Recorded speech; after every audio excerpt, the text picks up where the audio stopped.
This is The Herd, wherever you may be and however you may be listening, live in Los Angeles, iHeartRadio, Fox Sports Radio, and FS1. Joy Taylor, forget the ski sweaters. Oh, you know what? Usually it's freezing in the studio, and everyone has told me not to say anything because it's actually a nice temperature today. Look at you. Livable. And I got the arms out today. Well, you know what? It's actually nice in Los Angeles today. It was a little warmer this morning. Yeah, yesterday was... frigid 59. Freezing it's back in the yesterday. 60s, so we're good. It's great to see you. Good morning. Good morning. Had a fun show yesterday. We have great stuff today.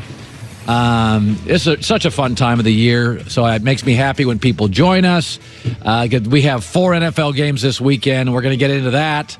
Kevin Clark at The Ringer next hour, a great young NFL writer. Greg Jennings, Mark Schler at this hour. I want to start with this, though. I tell my kids all the time, set yourself up for success.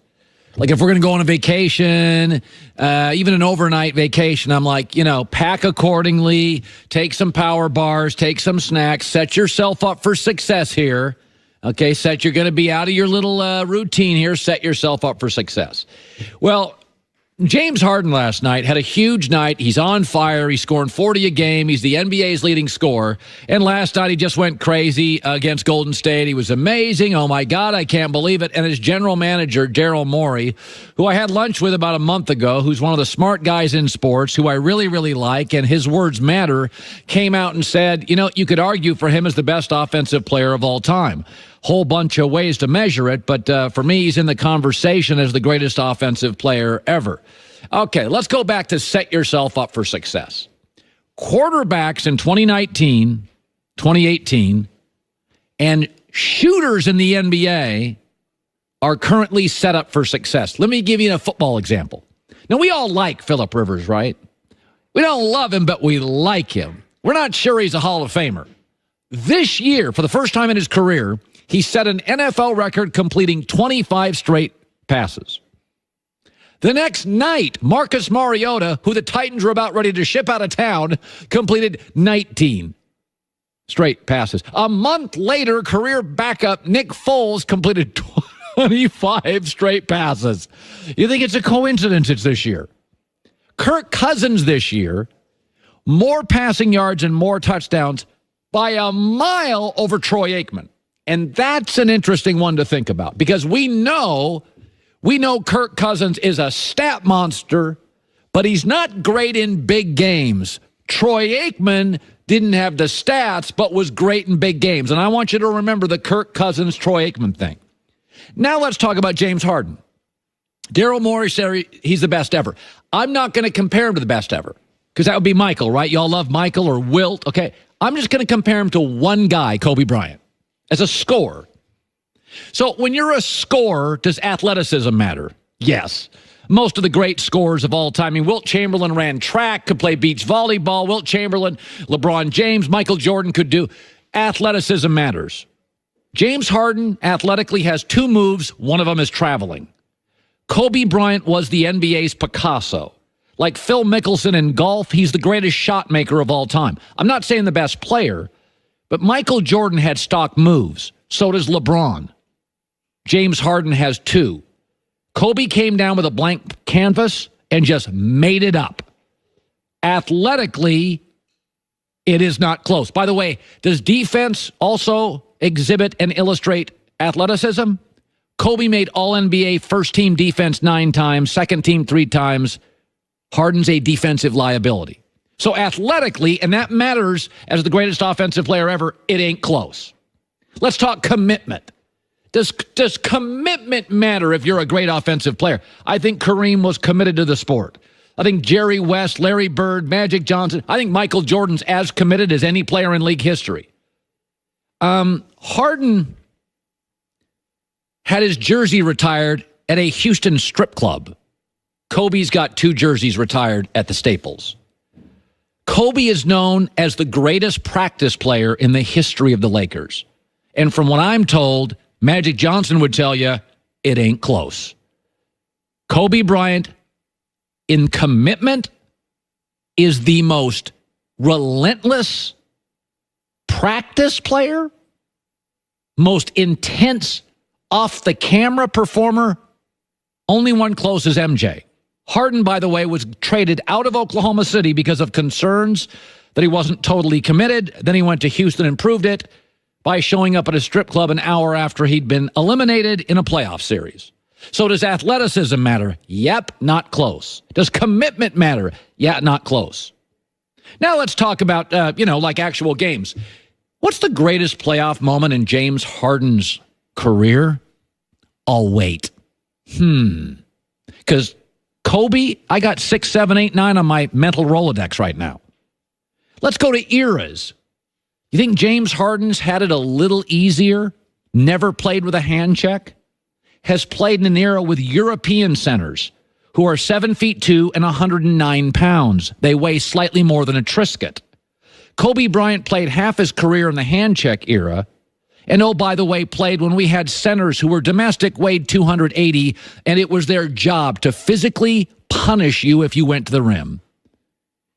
I don't even need to compare James Harden to the all-time greatest. He doesn't come close to stacking up to one player, Kobe Bryant. Let's get back to the Troy Aikman-Kirk Cousins comparison I made. The knock on Aikman was always that, he had a great coach and so many great players around him. Of course, the knock on Kobe is, he played with Shaq and he had Phil Jackson. Today, James Harden is closer to Kirk Cousins than Troy Aikman. A lot of money. Moved to a couple of teams. First one doubted him.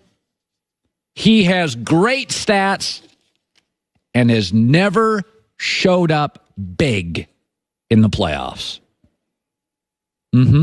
Yeah, I said it. Right now, James Harden is a stat monster. Right now, Kirk Cousins is a stat monster. Both are highly compensated. Both have let their fan bases down in big spots. And Kobe and Aikman, though they did have Hall of Fame level coaches and they did have great supporting casts, have never been given the true credit they deserve. Much of it with Aikman because he played with a great running game and a great coach and a great offensive line and a great defense and a Hall of Fame wide receiver. But leadership, toughness, playing in crisis, Aikman's one of the 8 best quarterbacks I've ever seen. I've put that on the screen many times. And Kobe Bryant did have Phil Jackson and did have Shaq and did have the Laker brand. He's also one of the 8 best players I've ever seen play basketball. James Harden is not only not one of the great offensive players of all time, he doesn't come close to comparing to Kobe Bryant. Let me shift to football. I just saw this story. Reading it this morning in the Sporting News. That's a fine publication. NFL ratings saw a boost on every channel. Fox, NBC, CBS, Monday Night Football, every single channel. And in fact, the story says the key to it is we've got Mahomes versus Baker Mayfield. These two new stars are... So before I get cynical, I'm in the story business. I'm not in the radio business. I'm not in the television business. I'm in the story business. I relate stories, tell stories, try to create stories. That's all I've ever done. People that work at newspapers are not in the newspaper business. They're in the story business. The reason the NFL ratings went up, because the previous 2 years, do you know what the big story was in the NFL? It wasn't a football story. It was a political story, kneeling. This year we had 6 riveting stories. Let's go over them. People will tell you the reason the NFL, the ratings are up this year is blah, blah, blah, blah, blah, blah. The reason the ratings are up is because the previous 2 years, we didn't have a really compelling, gripping story. The one we had was about politics more than football. Let's talk about the 6 stories that we had this year that you couldn't keep your eyes off. Number 1, Patrick Mahomes. Oh my God, who's Patrick Mahomes? Left-handed passes, no-look passes. We didn't watch him play much in college. 90-yard throws in practice. Oh my God, who is this kid? Let's be honest about it. He's an amazing talent. At this point, a little overvalued. Andy Reid deserves a lot of credit. He's got great weapons around him. Pro bowlers at left tackle, wide receiver, tight end, and formerly at running back. But the first story this year that helped ratings, oh my God, Patrick Mahomes. The second big story this year, and again, I'm in the story business, was, hey, Baker Mayfield, this cocky kid can play. Mayfield is what TV, radio, and newspapers live off. He's polarizing. 0-16 to pretty competitive. Brash grabs his junk. Cocky comes on shows like this, talks back. Baker Mayfield is fun. He's one of the first quarterbacks I turn the TV on every Sunday. The third story you couldn't keep your eyes off, and this was more of the car wreck you slow down on the freeway to watch, was John Gruden's massive personnel moves. He single-handedly made the Bears the best defense in the league by giving them Khalil Mack, and he made the Dallas Cowboys a viable playoff contender by giving them Amari Cooper. Week to week, you could not keep your eyes off the car wreck known as John Gruden and the Raiders. The fourth great story this year, the Dallas Cowboys roller coaster. 3-5 to 10-6. You can't pay Dak to, you're going to have to pay Dak. The Amari Cooper edition, beating the New Orleans Saints, an almost inexplicable performance. The fifth big story this year, and I don't think anybody would deny this, the diva drama in Pittsburgh. The first month of the year, it was all about Le'Veon Bell. That one ended. For the next 5 weeks, it was all about Big Ben and Tomlin. That one ended. And at the last 2 weeks, it was all about Antonio Brown. Stars are interesting. They're even more interesting when they're fighting with each other. People can compare them to whoever you want. It was a reality show. And the sixth biggest story, I know they're not based, on the Pacific or Atlantic Ocean, but it was the Green Bay Packers man overboard. First game of the year, Aaron Rodgers gets hurt again. He limps around for the next month and a half. He comes back, doesn't get along with Mike McCarthy. Eye-rolling, contempt, passive-aggressive quotes. Then Mike McCarthy gets fired. 6 captivating, gripping, football on-the-field stories week after week after week. That is why the ratings are up. That is why football is back.